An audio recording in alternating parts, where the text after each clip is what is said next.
Pointers for Introductory Back Arch 4. Done correctly, back arches help open the chest.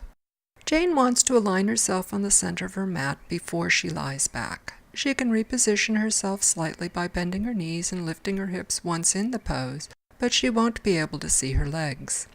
The block should be centered on Jane's spine near the lower edge of her shoulder blades. Depending on her height and flexibility, her spine may only touch the front and back edges of the block, leaving a slight gap in the middle. The bottom of the block should rest solidly on the floor. Jane's back is stiff. When she lies back on the block, her hips remain above the floor. She should not try to force her hips or head down. Over time, as her back loosens, her head and hips may get closer to the floor. Jane finds this pose very uncomfortable and has trouble relaxing. She has pushed into her feet to lift her hips and grabbed for her head. She's even rolled her shoulders toward her ears in an effort to keep her head from falling back. Instead, she wants to relax against the block and let her head ease back as her hips sink toward the floor.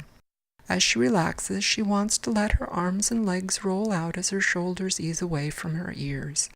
Jane can let her mouth open if the stretch becomes too uncomfortable on the front of her neck.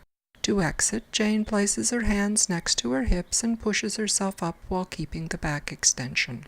Her head should be the last to come to vertical.